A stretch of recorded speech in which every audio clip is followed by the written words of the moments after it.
Kumusta po kayo mga kinigiliw kong tagapakinig? Muli po ay narito tayo para sa isa na namang kwento ng kababalagan.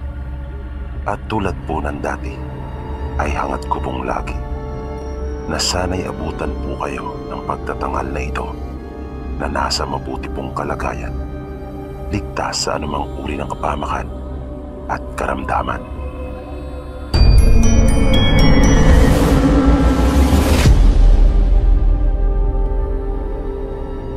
Medyo maselan po ang ibabahagi kong kwento. At alam ko na marami sa iyo mga tagapakinig ang maaaring iba ang maging pagtingin sa mga pangyayari. Isa po akong sales clerk sa isang sikat na mall dito sa Manila. Bali naka-assign po ako sa department store sa isang kilalang brand ng sapatos. Mayroon po akong girlfriend noon at isa ang mall na pinapasukan namin. Sales lady naman siya at nagkakilala na kami sa trabaho. Mahigit isang taon din tumagal yung aming relasyon. Hanggang sa mabaling po sa iba yung kanyang pagtingin. Nagkagusto at na-develop siya sa kasama niya sa selling area. Nung una ay hindi ko pa nga pinaniniwalaan yung mga sinasabi ng mga kasama ko doon sa aming trabaho. Hanggang sa ako na mismo ang makabisto sa kanila. Masakit para sa akin yon dahil seryoso talaga ako kay Lorraine. Ang tagal kong dinamdam yon at naranasan kong mawalan na ng gana sa buhay. Pati trabaho ko ay napapabayaan ko na. Hanggang sa isang araw ay makakita ako ng post sa Facebook at talagang nakarelate ako sa post niya. Dahil kagagaling ko nga lang sa isang failed relationship. Broken hearted pa ako noong mga sandaling iyon at hindi pa talaga nakaka-move on. At dahil sa talagang apektado ako sa kanyang post ay napakomment akong bigla. Wala naman akong masamang sinabi regarding sa post niya. Sa maikling pangungusap ay inilahad ko lang din yung naranasan ko at yung kasalukuyang nararamdaman ko noong mga oras na iyon. Nang bigla na lang akong naka-receive ng message mula sa nag-post. Naisip kong totoo pala sa loob niya yung kanyang ipinost.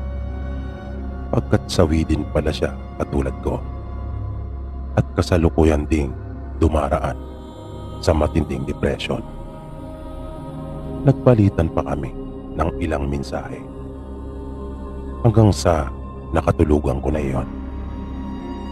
Nang sumunod na araw ay muli akong naka-receive mula sa kanya ng message. Humingi pa nga ako sa kanya ng paumanhin dahil sa hindi na ako nakareply noong nagdaang gabi. At naging regular na ang pagchat-chat namin. Nung una ay casual lang hanggang sa unti-unti na naming nakakalimutan yung kapwa namin pinagdaan ng masakit na yugto sa aming mga buhay. Dahan-dahan ay nakamove on na rin kami at nahulog sa isa't isa. Pero may malaking problema dahil nasa ibang bansa siya at kasal sa kanyang asawa na narito sa Pilipinas at may isa silang anak. Ayaw na niya sa asawa niya dahil ilang beses na niya itong nahuling ng bababae. Kahit ang mga magulang at kapatid niya ay pinapayo na siyang iwalayan na ang asawa.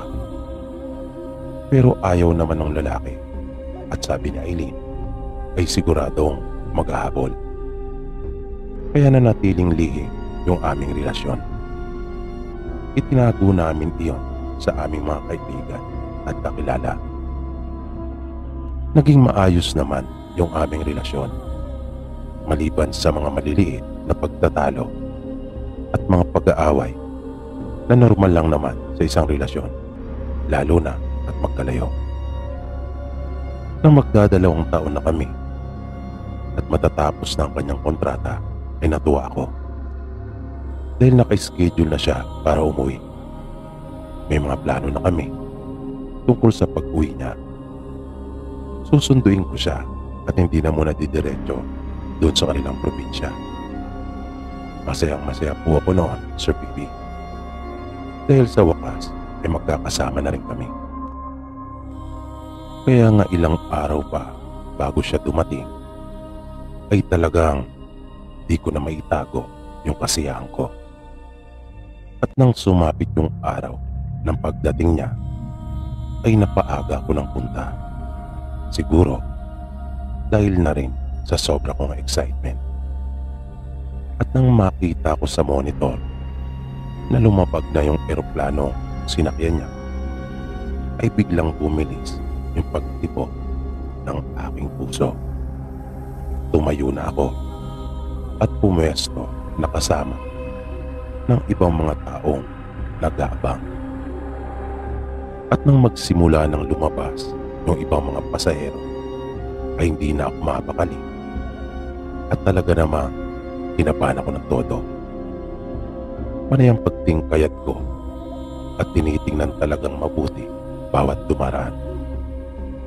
Hanggang sa makita ko na siya.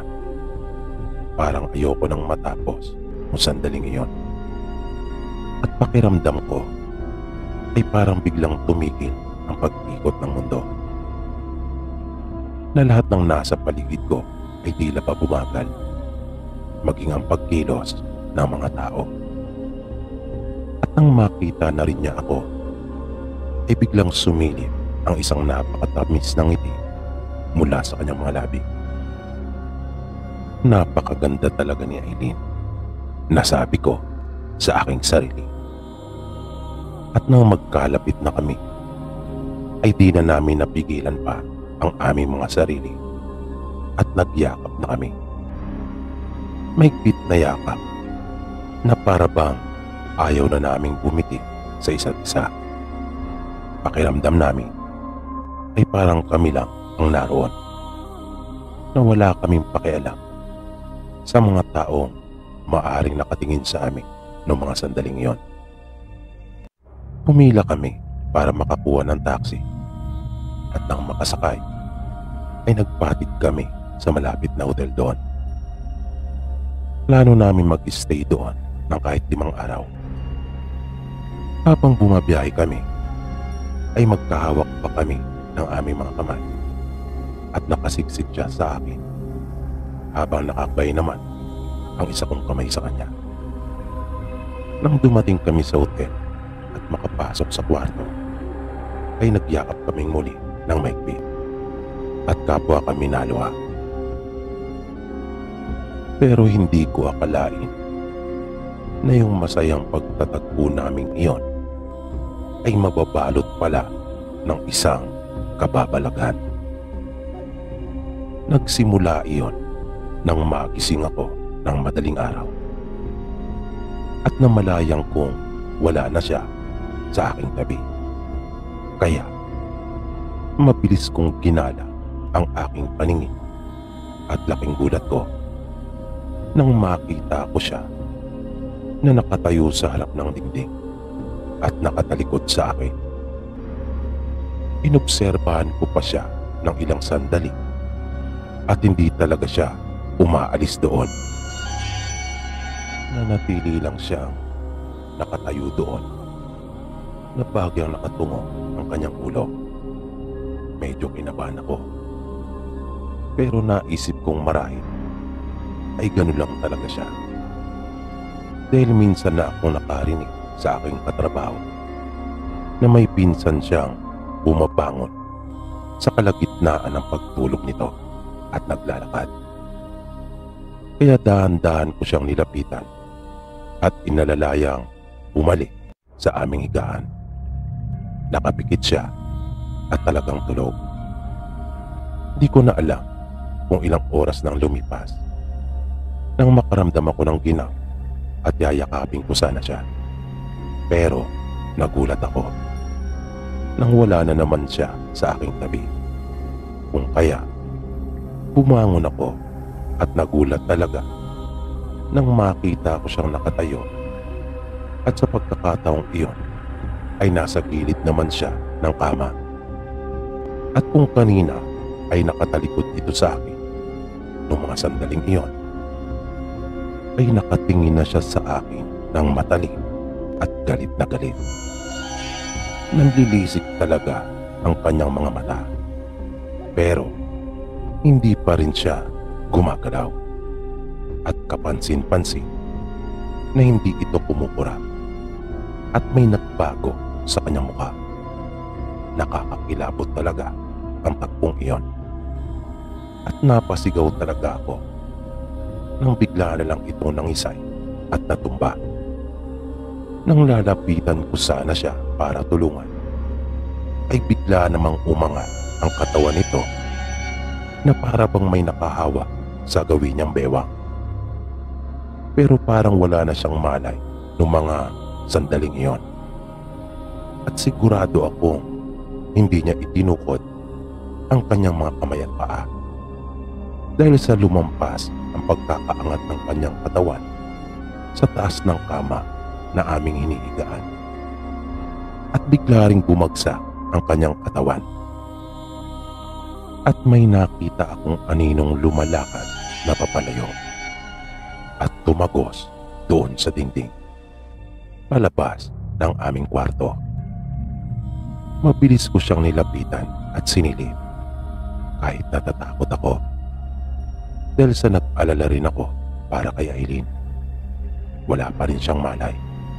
Kung kaya, tinapik-tapik ko ng marahan ang pisngi niya at niyukyuk ko siya at pilit na ginising. At sa wakas, ay nagmulat na rin siya ng kanyang mga mata. Parang napunutan ako ng tinik sa aking lalamunan nang magsimula na siyang magsalita. At tila ba takang-taka siya at wala talagang alam-alam sa mga nangyari. Tinanong niya ako kung ano ang ginagawa niya roon at kung bakit raw siya naroon sa sahig. Mahigpit na yakap na lang ang aking itinugon sa kanya. Nang mga sumunod na gabi ay naisipan kong manalangin na muna kami bago matulog. Kanya pa nga akong kinantsawan at sinabihang relihiyoso daw pala ako. Di ko talaga kasi sinabi sa kanya kung ano yung nangyari. Ayaw ko kasi mag-alala pa siya at matakot. Hanggang sa sumapit na yung araw ng kanyang pag-uwi sa kanilang probinsya. Hindi na kami nakaranas pa ng kahit anong kababalagan doon sa loob ng nirerenta naming kwarto. Gustuhin ko mang sumama sa kanya doon sa kanila, ay mas pinili ko na lang na hintayin siya sa pagbalik dahil ayoko magkaroon pa ng gulo dahil sa akin. Pero yung inaasam-asam ko na pagkikita naming muli para ihatid siya sa airport ay hindi na nangyari. Nag-alala talaga ako pagkat ilang araw na siya noong hindi sumasagot sa mga messages ko at text. At nagulat na lang ako nang makatanggap ng isang mensahe mula sa kanyang kaibigan na kasalukuyang pa noong nasa ibang bansa. Balik kasama niya ito sa trabaho. Halos hindi ako makapaniwala sa aking nabasa. Wala na raw si Aileen. Bigla daw ito nagkasakit ng malubha. Nagulat nga rin daw siya nang malaman ang masamang balita mula sa kapatid nito. At may nabanggit umano ito tungkol sa mga kakaibang ikinikilos ni Aileen. Saksi din daw ito sa mga kababalagang naranasan ng kanilang pamilya. Para daw sinasapian si Aileen at nag-iba na ng tuluyan ang mukha nito at pangangatawan.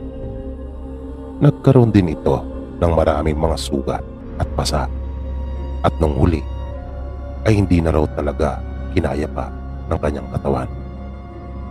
Tuluyan na itong bumigay at namatay. Dahil sa pagkawalang iyon ni Eileen ay talagang lupa ko yung dinamdam. Napakasakit para sa akin yung pangyayaring iyon. Bumalik ako sa dati na parang wala nang ganang mabuhay pa. Halos taon ang inabot bago ako muling nakapag-isip na ituloy ang buhay. Pero hindi ko pa rin magawang makalimutan si Eileen. Hanggang dito na lang po, Sir PB, ang karanasan kong ito. Maraming salamat po.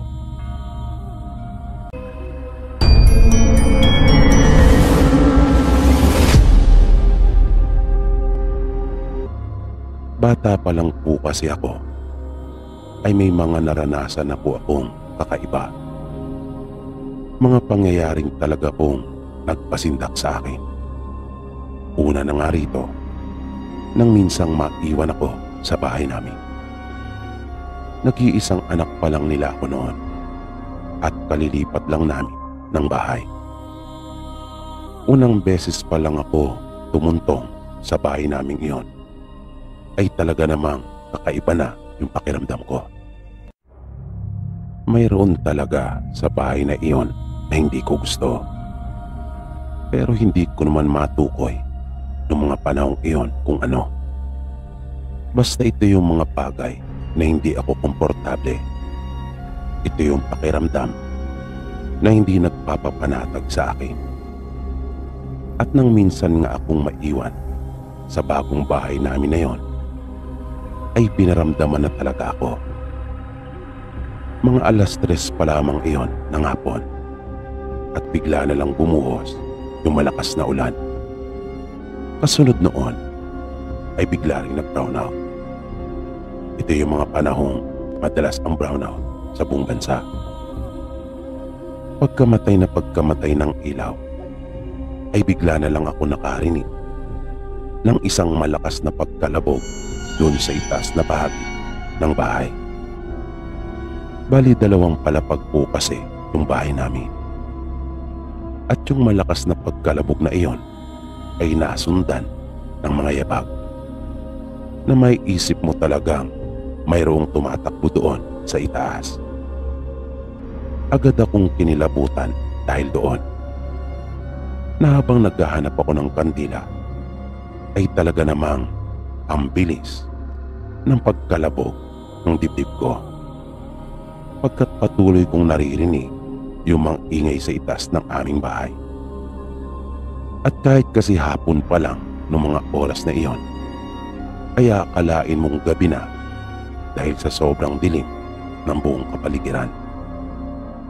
At ang mas ikinasindak ko pang lalo ay yung pagkakaroon na rin ng ingay doon sa may hagdan, na tila ba iyon ay nag-aakyat panaog. Kaya halos mataranta na ako sa paghahanap ng kandila. At nang nakakuha na ako ay agad ko iyong sindihan. Doon ako pumesto sa may sala namin, malapit sa may pintuan. At nang masindihan ko na iyon ay nakapagtatakang biglang tumahimik na bigla. Nawala ng lahat ang mga ingay kasabay ng pagkakaroon ng liwanag. Iyon yung unang pagkakataon na nakaranas ako ng ganon, at nasundan pa iyon ng maraming beses. Kung minsan maging sa pagtulog ko ay nararamdaman kong mayroong tumatabi sa akin, na lumulubog talaga yung kama ko at gumagalaw ang kumot, pagkat para iyong hinihila at tumatama sa binti ko. At mayroon pang isang pangyayari na hindi ko talaga makakalimutan. Nang bigla akong magising ng madaling araw dahil sa naramdaman ko talaga na parang may nakadagan sa akin. Ang bigat noon at halos hindi ako makagalaw. Buti na lamang at nagawa kong makasigaw. Kung kaya, sumugod ka agad sa kwarto ko si nanay, na nung mga panahong iyon ay gising na at nasa CR. Ang mga panggagambalang ito sa akin ay hindi lamang sa mga ganong uri ng pagpaparamdam. Naranasan ko rin na magkaroon ng mga pasa sa iba't ibang parte ng aking katawan na nagtataka talaga ako kung paano ako nagkaroon noon. Hindi ko talaga maipaliwanag kung paano ko yun nakuha. Maging ang mga magulang ko noon ay lubanang nag-aalala. At ang mas nakakagimbal pa noong huli ay hindi na lamang ang mga ito basta nagpaparamdam lang, kundi ang ilan sa kanila ay nagpapakita na. Alam kong mahirap paniwalaan pero totoo pong lahat ng naranasan kong ito. Yung bahay po kasi na tinitirahan namin noon ay may bakanting lote paikot. At ito po ay napapatiran. Sa loob po ng pader na sakop ng aming lote ay may dalawang malalaking puno. Nang minsang nasa may pintana ako noon at pinagmamasdan yung pagpatak ng ulan, ay nagulat talaga ako nang makakita ako ng isang tao na naroon sa may puno, na nakatingin siya sa direksyon ko ngunit wala itong mukha. Mahaba ang buhok nito at nakasuot ng puting damit na pang sinauna. Ang isa ko pang naranasan sa bahay na iyon ay nung minsang maliligo ako at papasok na sana ng banyo, nang bigla ko nalang makita ang isang kamay na may mahabang sugat at dugo na humawak sa pinakagilid ng pinto at isinara iyon. Kung kaya, dahil sa matinding takot, ay hindi na ako nagtuloy pa at nagtatakbo ako papunta ng sala. Ang pinakahuli kong naging karanasan ay nang minsang galing ako sa paaralan. Hindi maganda ang nararamdaman ko noong mga oras na iyon. Kung kaya, matamlay ang aking katawan. Pagpasok ko ng bahay ay dire-diretso ako at paakyat na sana ng hagdan nang makita ko sa may itaas ang isang babae na naroon at nakatalikod, na nakasilip ito sa pagitan ng kanyang mga binti. Dahil sa pangyayaring iyon ay tuluyan na akong nagkasakit. Kahit ipinagamot na nila ako sa doktor ay walang naging pagbabago. Gumaling lamang ako nang kanila akong patingnan sa isang manggagamot na kakilala ng mga magulang ko. Ngunit hindi maganda ang sinabi nito. Pinayuhan niya sila nanay na kung magagawa naman namin ay lumipat na lamang kami ng bagong matitirahan dahil nanganganib umano ang aming mga buhay. Kaya nagsikap ang mga magulang ko na makahanap agad ng bago naming malilipatan. At matapos ang ilang araw ay lumipat na nga kami. Masayang masaya naman ako pagkat sa wakas ay mapapanatag na ako at hindi na magagambala pa ng mga masasamang espiritu at elementong iyon. Pagdating namin sa bago naming bahay ay sabik akong makita ang bago kong magiging kwarto. Kung kaya, dire-diretso ako sa itaas, bit-bit ang isang karton na naglalaman ng ilang mga gamit ko. Bigla ko itong nabitiwan at natulala nang makita kong muli yung babae na naroon sa pinakataas ng hagdan. Nakatingin at nakatalikod sa akin. Nakayuko ito na nakasilip na naman sa pagitan ng kanyang mga binti. Na tanging mga nakakatakot lang niyang mga mata ang nakikita ko. Pagkat natatakpan ng ibang parte ng kanyang mukha nang nakalugay niyang mahabang buhok.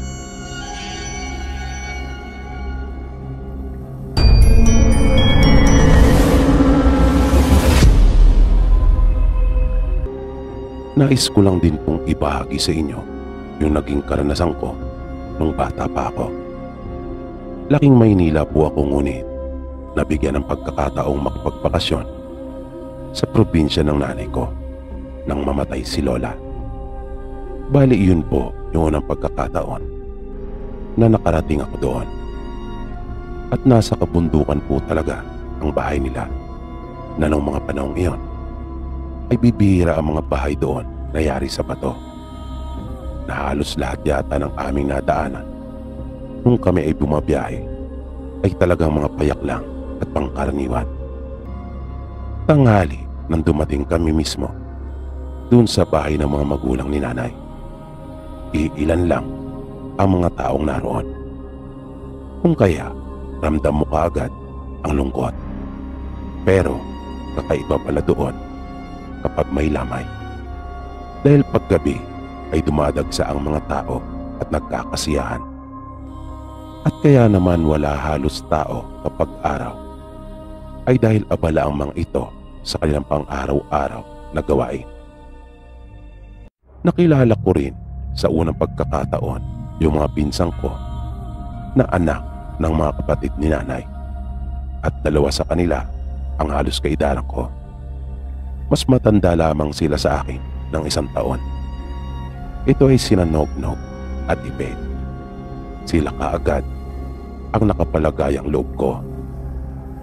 Nasa ika-6 na baitang ako noong mga panahong iyon, habang sila naman ay parehong tumigil pagkat mga walang hilig sa pag-aaral.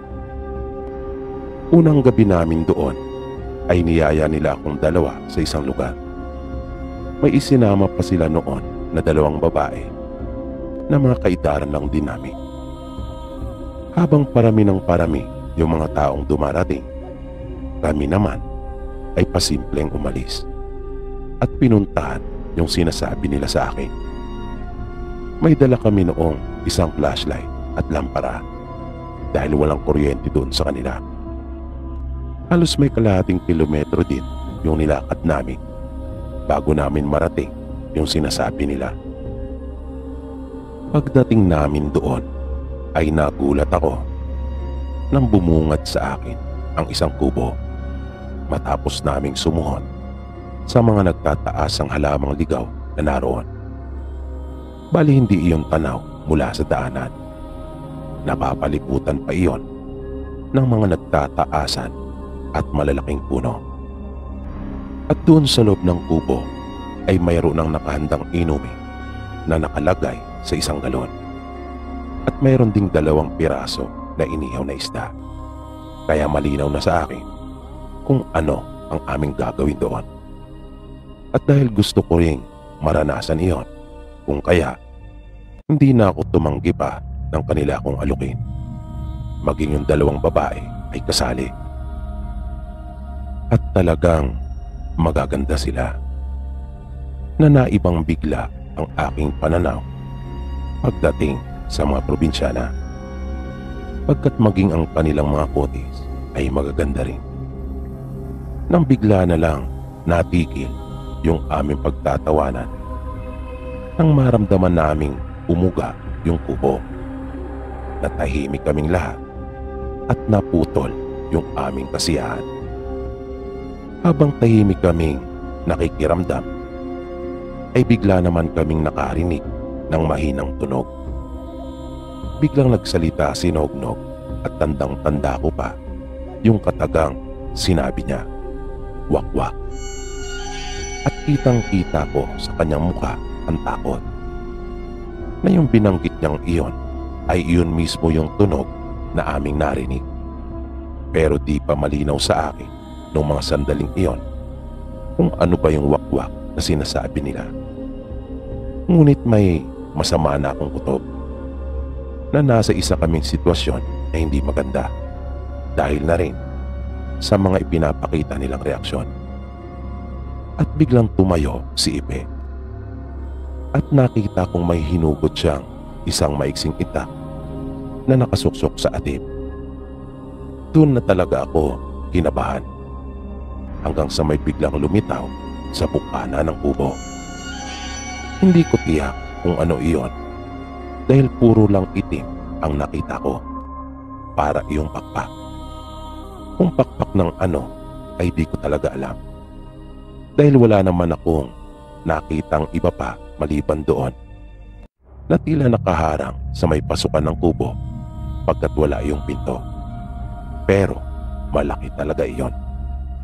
Kaya ang naging aksyon naming lahat ay ang mapatakbo kami sa isang sulok ng kubo upang lumayo. Maya-maya ay bigla kaming nakarinig ng isang boses at tila may hinahanap ito. Nakita kong umaliwalas na bigla yung mukha ng mga kasama ko. At nang ibaling kong muli yung aking tingin doon sa nilalang ay wala na yon. Biglang sumigaw yung isang babae na kasama namin at sinabing siya ay naroon. Ate niya pala yung naghahanap na iyon sa kanya na madalas ding kasama nila Nognog at Ipe. Nagpasya kaming lahat na bumalik na sa bahay nila Lolo at doon na lamang ipagpatuloy sa may malapit. Doon kami pumwesto sa likurang bahagi ng bahay kung saan ay bagya pa rin kaming naaabot ng liwanag. Kaya medyo napaisip ako na pwede naman pala nilang inumin yun doon. Bakit kailangan doon pa sa kubo na medyo may kalayuan? Kaya duda ko ay may iba pa silang gagawin doon. At siguro gusto ng dalawa kong pinsan na maranasan ko rin iyon. O di kaya naman ay nais nilang magpasikat sa akin na naudlot naman dahil sa dinayo kami ng aswang na ang tawag sa kanila ay wakwak.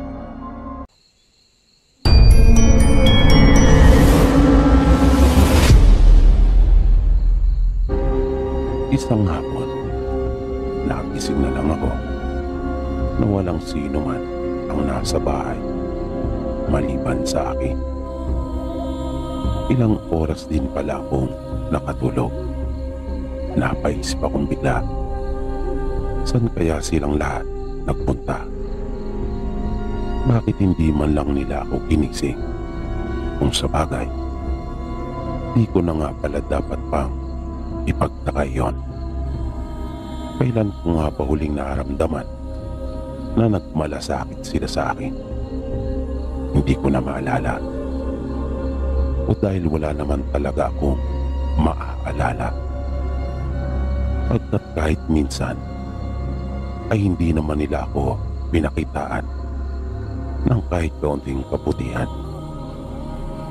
Dahil kahit minsan ay hindi ko naramdaman na may halaga ako sa kanila. Mainit ang dugo nila sa akin. Pakiramdam ko parang hindi ako kabahagi ng aming pamilya. Tama na ang drama, naisip ko. Dapat ko na lang tanggapin niyon. Kailangan ko nang magigip at baka pag dumating sila ay mapagkinita na naman ako. Kapag nalaman nilang walang laman na tubig ang banga, kailangan ko na ring mag-igip nang sa ganon ay may magamit ako sa aking pagsasaing. Dinampot ko ang mga galon at lumabas na ng bahay. Dumiretso ko dun sa tabi ng batis kung saan naroon yung aming pinag-iigiban. Pero habang binabaybay ko pa lang ang daan papunta doon, ay bigla akong napatingin sa langit. Pagkat biglang gumuhi ang isang napakataling na kidlat. At di nagtagal ay nasundan na iyon ng malakas na pagdagundong ng kulog. Bigla na lang nagdilim ang kalangitan. At alam kong ilang sandali na lang ay bubuhos na ang ulan. Gusto ko na sanang umatras at huwag nang ituloy yung gagawin kong pag-iigib. Pero hindi maaari. Baka makatikim pa ako ng hagupit kapag nadatnan nilang walang lamang tubig ang aming banga. Kaya nagpatuloy ako. Binilisan ko na lamang yung aking kilos. Ngunit naramdaman ko na ang unang patak na tumama sa aking balat. Huli na, bumuhos na ang ulan. At malakas iyon. Agad kong dinampot ang bao na lulutang-lutang sa tubig at sinimulan ko ng salinan ang mga galon na dala ko. Sa ilang saglit lang ay naramdaman ko na kaagad ang ginaw. Basang-basa na ako. Idagdag pa ang hangin na malakas na umahampas. Nakaramdam ako ng panginginig dahil sa lamig. Mas binilisan ko pa. At nang mapuno ko ng lahat ang mga galon, ay agad ko nang pinasan ang dalawang kahoy na nag-uugnay sa pares ng mga plastik na lalagyang iyon. Nagmamadali akong bumalik ng aming tahanan na walang anumang nakalapat sa aking katawan ang tuyo. At nang makapasok ng bahay, ay agad ko nang sinali ang laman ng mga galon. Kulang pa iyon. Nangangalahati pa lang iyon sa banga. Pero hindi ko na kaya ang ginaw. At nang minsan pa akong sumilip sa labas, ay nakita kong nagngangalit na talaga ang panahon.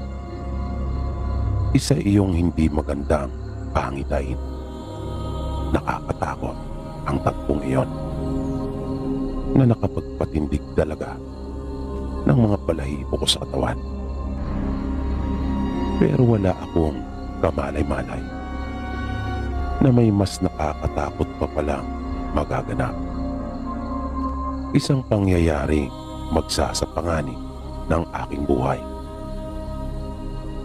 Nagpatuloy pa ang hindi magandang lagay ng panahon. Nakita kong lumapad na rin ang tubig doon sa batis at tuluyan na iyong tumaas. Wala na yung aming pinag-iigiban. Natabunan na iyon at nasira. Nagpadingas na ako ng apoy at nagsaing. Nang maluto iyon, ay nag-ihaw ako ng tuyo. Tanging iyon lang ang mayroon kami. Mas mabuti na rin iyon kaysa sa mantika at asin, naisip ko. Ngunit paano ako makakakain sa ganong sitwasyon? Kinabahan ako na baka tuluyan pang tumaas ang tubig at matangay ang bahay namin na kasama ko. Walang sandali na hindi ako tumitingin sa labas upang alamin kung gaano na pakataas ang tubig. Maya-maya pa ay halos wala na akong makitang liwanag. Pinalot na ang buong kapaligiran ng kadiliman. Kung kaya, sinindihan ko na ang dalawang lampara namin.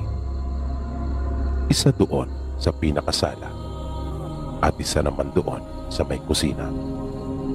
Sa wakas, ay nagkaroon na rin ng kaunting liwanag. Pero kakaunti na lamang ang petrolyo sa aming ilawan. Kung kaya, nagpasya akong isa na lang muna ang hayaan kong nakasindi. Makaraan ang mahigit isang oras ay nagsimula na akong makaramdam na tila ba hindi ako nag-iisa. Nung mga sandaling iyon ay sumasabay na sa ingay ng dulot ng bagyo ang pagkalabog ng dibdib ko. Iginala ko ng dahan-dahan ang aking paningin. Nakiramdam din akong mabuti at dahil doon ay mas nasiguro ko pang meron nang nasa labas ng aming bahay. Ngunit sino o kung ano iyon ay hindi malinaw sa akin nung mga oras na iyon. Pero malakas ang kutob kong hindi mabuti ang hatid noon, kundi kapamakan. Kaya lakas loob kong hinawakan ang itak ng aking ama na nooy nakasabi sa gilid ng kabinet na naroon din sa may kusina. Hinugot ko iyon mula sa lalagyan at hinawakan ng maigpit. Halos isumpa ko na ang sandaling iyon dahil sa matinding takot na idinudulot noon sa akin. Pero pilit ko pa rin iyong pinaglabanan. Naisip kong kapag nagpadaig pa ako sa takot ay lalo lang walang mangyayari sa akin. Hindi nagtagal ay nakarinig na ako ng isang tunog. Tunog na hindi lika ng kalikasan o ng nagngangalit na panahon. Isang tunog na talagang nagpasindak sa akin na mas nakakatakot pa sa nakita kong rumaragas ang tubig doon sa batis. Pagkat para iyong mabangis na ayo na mararamdaman mo talaga yung matindi nitong pagnanasa na masila yung kanyang biktima. Ngunit kahit saan ko ibalik yung aking paningin ay hindi ko naman iyon makita. Na mismo yatang sarili kong mga mata ay pinaglalaruan ako ng mga oras na iyon. Napasandal ako sa dingding at doon naghintay sa kung ano ba talaga ang kapalarang naghihintay sa akin nung gabing iyon. Hawak ang itak ay humarap ako kung saan ko naririnig yung nakakakilabot na tunog na iyon. Sinabi ko sa aking sarili na kahit anong mangyari ay hindi ako papayag na magtapos iyon nang hindi ako lumalaban. Tama na. Sawang-sawa na ako sa pagiging laging api at kinakaya-kaya lang. Pero nagulat ako sa aking nakita. Pagkat higit iyon sa aking inaasahan, nakita ko kaagad ang naglalakihan at matutulis noong mga ngipin. At may pares iyon ng mga mapupulang mata na nagliliwanag sa dilim. Magkaganon pa man, ay sinikap kong pakalmahin ang aking sarili upang makapag-isip ako ng maayos. Wala na akong ibang matatakbuhan pa. Alam ko sa aking sarili na kahit anong gawin kong paraan upang makatakas ay hindi na posible. Isa na lang ang natitira para sa akin at iyon ay ang lumaban. Lumaban hanggang sa kamatayan. Pagkat naisip kong ganon rin naman ang sasapitin ko at iyon ay sigurado. Lumaban man ako o sa hindi ay iisa lang ang pahantungan ko, kamatayan. Umakbang pa ito ng bahagya papalapit at nahagip na ng kakapiranggot na liwanag mula sa ilawan ang kabuuan nito. Hindi siya isang hayop. Tao na ang kawangis ay hayop. Mapaitsura at kilos nito. At bigla na lamang itong mabilis na kumilos. Na dahil sa bilis ng mga pangyayari sa isang iglap ay namalayang ko na lamang ang aking sarili na nakahiga na sa lupa at nakalapat ang aking likod. Pero mabilis din siyang umalis sa pagkakadagan sa akin. Pagkat naramdaman na niya marahil yung sakit. Dahil matagumpay kong naibaon sa kanyang katawan ang aking hawak-hawak na itak na itinatago-tago ko kanina sa aking likuran, na nang makita ko siyang kumilos ay automatikong gumalaw ang aking mga kamay at inilagay sa aking harapan. Hawak niya ang sugat na patuloy na nagdurugo habang ito'y dahan-dahang lumalayo sa akin. Kita ko sa kanyang mukha ang matinding pagkagulat dahil sa hindi inaasahang pangyayari. Taang-taka siya kung paanong nauwi ang lahat sa ganon at hindi na ayon sa kanyang inaasahan. Napasandal ako habang nakatuon pa rin sa kanya ang aking pansin, habang unti-unti siyang naglalaho sa dilim. Hindi pa rin tumitila ang malakas na ulan, pero parang nakakita na ako ng liwanag. Pakiramdam ko ay sumikat na ang araw, pagkat buhay ako at hindi napahamak. Ang buong akala ko ay iyon na ang aking katapusan at hindi na ako aabutan pa ng kinabukasan. Pero sadyang mahiwaga ang buhay, lalo na sa mga taong marunong tumingala sa langit at magdasal. Mas mabuti na ang may pinaniniwalaan kaysa manghawa ka sa sariling kakayahan. Ilagak sa kanyang lahat ng alalahanin kaysa mag-isang pasanin. Iyan ang natutunan ko sa aking buhay, na nais kong ibahagi sa inyong lahat na naaabot ng kwento kong ito. Sa mga panahong pumanaw na ang pag-asa at para bang katapusan mo na, kanino ka tatakbo?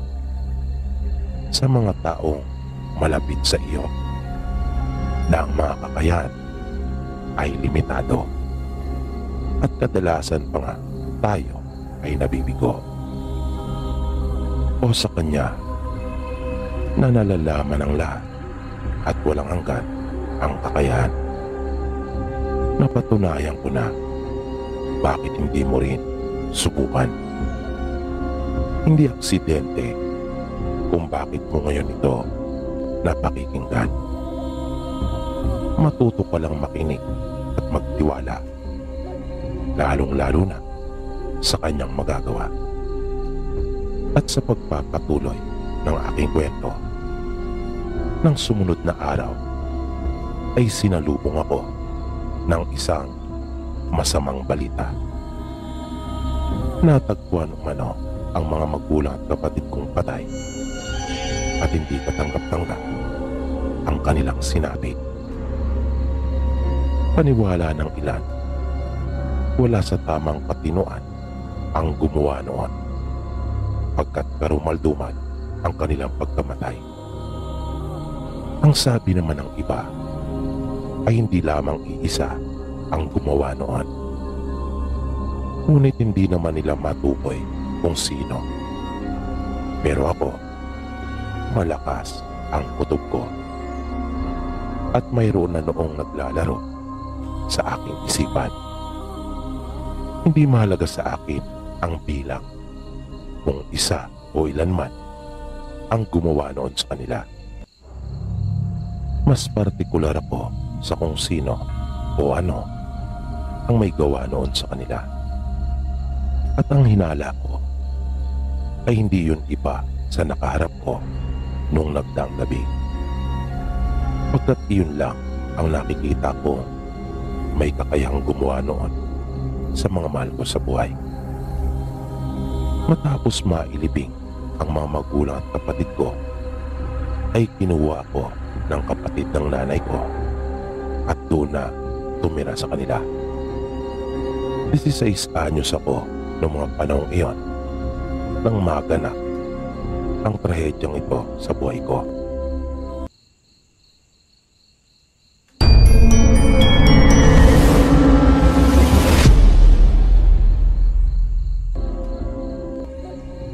May gusto lang po sana akong ibahagi sa inyo. Tungkol ito sa naging karanasan ng kapatid ng nanay ko na si Tia Amanda. Wala na po ngayon ang tiyahin ko. Bali namatay po siya sa sakit na kanser. 2 taon na po ang nakaraan. Natatandaan ko pa po kasi yung kwento niya sa aming magpipinsan. Nang dumalo kami ng reunion at nagkakwentuhan. Isa pong guro ang tiyahin namin at naranasan niya magturo noon sa mga pulupunduking bahagi ng kanilang probinsya. Kwento niya sa amin, lingguhan siya kung umuwi sa kanila dahil nga sa sobrang layo nung paaralan kung saan siya nagtuturo. Nag-iisa lang yung paaralan nila na mayroong isang silid doon sa bundok at tanging siya lang ang guro doon. Dahil sa pagmamahal niya sa kanyang propesyon, kung kaya nagawa niyang magtiis. Bata pa lang kasi siya, ay pangarap na niya talaga ang maging guro. At para sa kanya, kakaibang saya ang nararamdaman niya kapag nakikita niyang may mga batang natututo dahil sa pagsusumikap niya. Nung mga unang araw niya ay talagang nanibago siya, lalo na kapag gabi. Dahil mag-isa lang siya doon sa silid-aralan nila. May mga magulang naman sana ng mga bata na nagmamagandang loob na niyaya siya na doon na lang sa kanila tumuloy sa tuwing araw na may pasok. Ngunit nahiya naman si Tia Amanda. Kaya nagtiis na lang siya na mag-isang natutulog doon sa kanilang silid-aralan. Sa ilang araw niyang pananatili doon ay naging maayos naman ang lahat. Pero nang ika-4 na gabi na niya ay doon na siya may naramdamang kakaiba. Kwento ni Tia Amanda, bigla umanong lumakas ang hangin ng pagkalakas-lakas. Kung kaya ang buong akala niya ay may paparating na bagyo. Pero hindi naman bumuhos ang ulan. Kung kaya nagtaka siya. Isinara niya ng mabuti ang pintuan at yung 2 bintana. Nahiga na siya sa katre na yari sa kawayan at nagtalukbong na lang ng kumot. Maya-maya ay may narinig na siya na parang mayroong nasa labas. Dahil doon ay kinapa na siya. Lalo na naririnig niya yung mga yabag noon. Idagdag pa na hindi naman mukhang matibay yung pagkakayari sa kanilang silid-aralan. At ang nakakatakot pa ay nag-iisa lamang iyon doon sa lugar. Ang pinakamalapit na bahay ng kanyang mag-aaral ay ilang metro pa ang layo mula doon.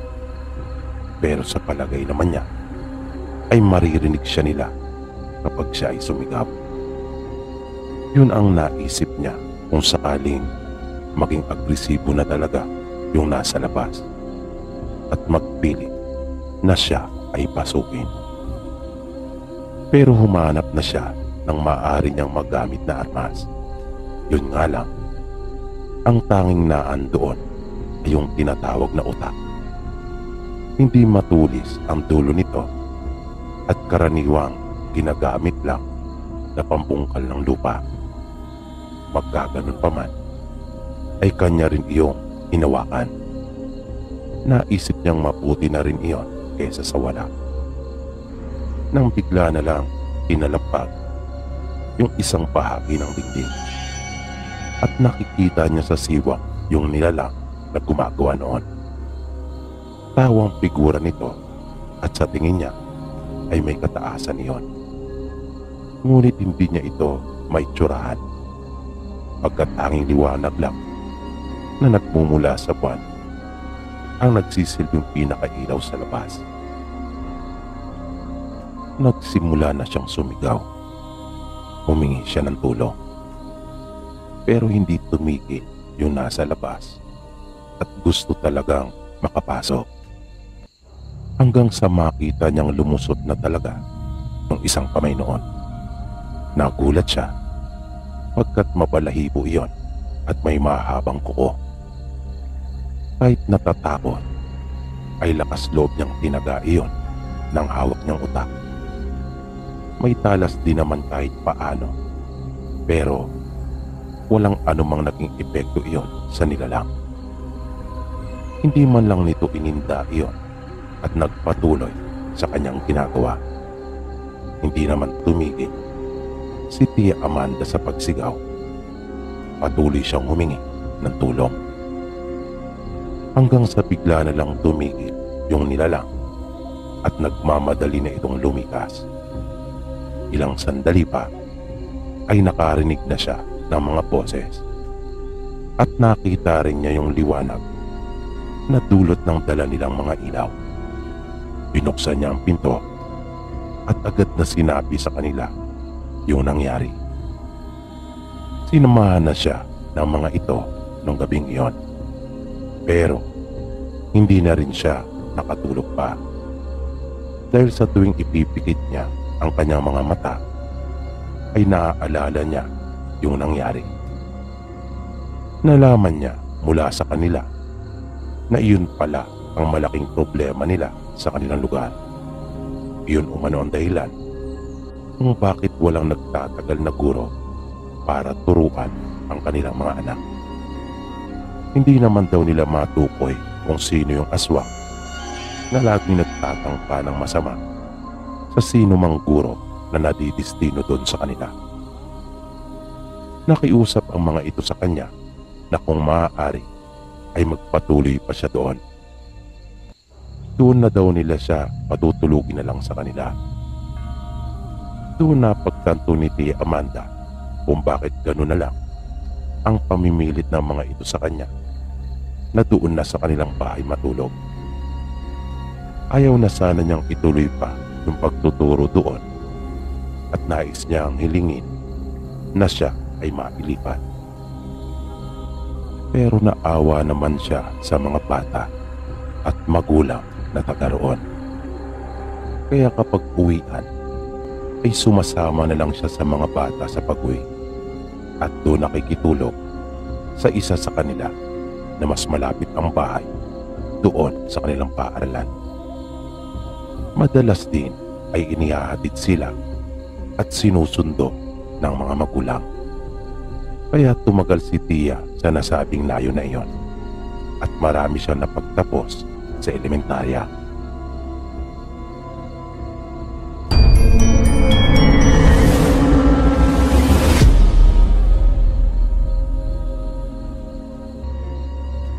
Napasulat po ako sa inyo para ibahagi yung naging karanasan ko.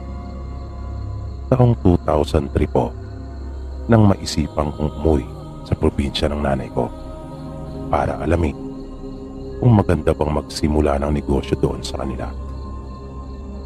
Nung mga panahong iyon ay may isa na po akong anak.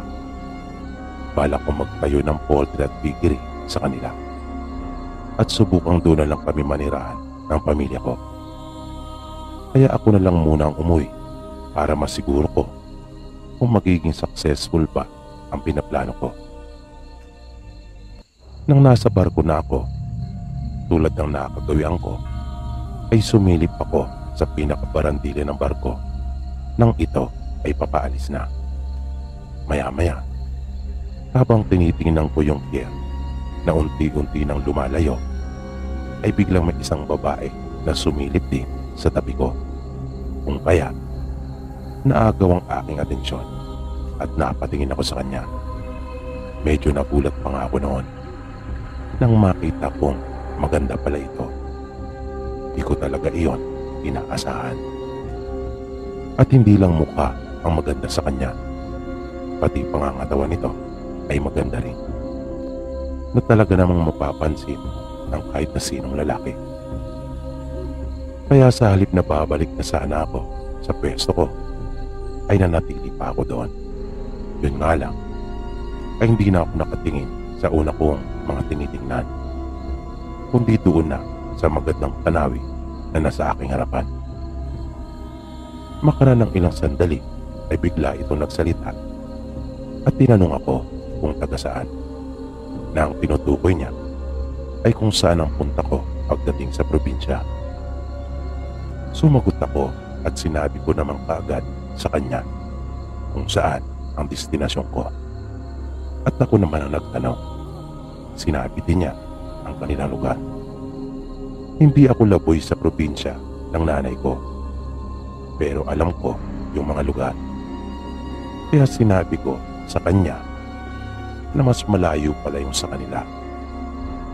Nagpakilala ako sa kanya at sinabi din niya yung pangalan niya sa akin. Dina ang sabi niya. At yung apelido niya ay isa sa malaking angkan doon sa probinsya, tulad kanila nanay. Sinabihan niya ako at niyaya na kapag nainip ay puntahan ko raw siya sa pwesto niya para mayroon din siyang makakwentuhan. Natuwa naman ako dahil sa dami ng mga lalaking naroon at gusto siyang makausap, ay ako ang napili niya. Sumama ako sa kanya pagbalik sa teras niya. Yung tinatawag na teras ay yung bed na higaan sa barko. At nalaman ko na nga kung saan siya nakapwesto. Kaya maaga akong kumain at pinuntahan ko siya. Nagkwentuhan kami. Marami akong nalaman tungkol sa kanya at ganoon din siya sa akin. Dalaga siya at walang karelasyon. Naglihim ako at iyon din ang sinabi ko sa kanya. Biniro ko siya na hindi pa ako nakakarating sa lugar nila. Mabilis naman siyang sumagot at niyaya akong magpunta doon sa kanila. Kinumpirma ko pa nga sa kanya kung totoo nga bang gusto niyang sumama ako. Sinabi naman niyang hindi siya nagbibiro at wala naman daw magagaling. At gano'n na nga ang nangyari. Sumama ako sa kanila. Kung magdamag ay hindi kami natulog. Nagkwentuhan kami hanggang sa makarating na kami sa pier. Sa pag-uusap namin ay madali kaming nagkapalagayang loob at parang nagkakaintindihan na kami. Ang totoo, pagbaba namin ng barko ay magka-holding hands na kami. Sumakay kami ng jeep papunta sa kanila. Hindi iyon daraan sa bababaan ko. Naisip ko na lang na bahala na. Nang dumating kami sa kanila ay medyo madilim pa at nagulat ako nang ipakilala niya ako sa mga magulang at kaanak niya. Boyfriend ang pagpapakilala niya. Medyo kinabahan ako, pero at the same time ay natuwa naman ako dahil napakaswerte ko naman dahil sa napakaganda talaga ni Dina.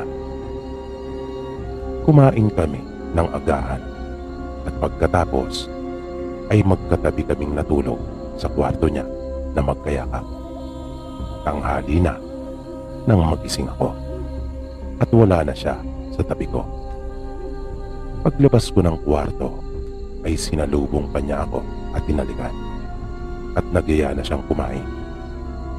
Magkakasabay kaming lahat na kumain ng tanghalian. Pagkatapos noon ay nagdatingan ang ilan niyang tsuy at mga pinsan. Nag-inuman kami. Nagkatay pa nga sila ng kambing. Masayang masaya talaga ako noong mga sandaling iyon. Lalo na at lagi kong katabi si Dina. Napakalambing nito. Magkahating gabi na nang huminto ang inuman. Nang sumunod na araw ay nagpaalam na muna ako sa kanya at sinabi kong aasikasuhin ko muna yung pakay ko. Pagdating ko sa bahay ng chewing ko, doon ko na naaramdaman ang matinding pananakit ng aking sikmura at ulo. Nagsimula na rin ako magsuka at pakiramdam ko ay para akong tinatrangkaso. Masakit yung mga kasu-kasuan ko at nilalagnat. Nasira na rin ang aking tiyan at panay ang aking dumi. Sabi ng mga kamag-anak ko ay nalason daw ako. Pinatingnan nila ako sa manggagamot at tama nga ang kanilang hinala. Nung huli ay inamin ko na rin sa kanila kung saan ako nagpunta. Nagulat ako sa kanilang mga naging reaksyon. Sinabi nila sa akin na lugar pala talaga ng mga manlalason nung napuntahan ko. Tumagal yung gamutan. Halos putot balat na ako at muntik na talaga akong mamatay dahil sa matindi yung ginawa nila sa akin. Pero awa naman ng Diyos at binigyan pa po ako ng isa pang pagkakataon. Naging isang matinding aral yung nangyaring iyon para sa akin. Mula noon ay hindi ko na talaga inulit pa yung mga ganong bagay.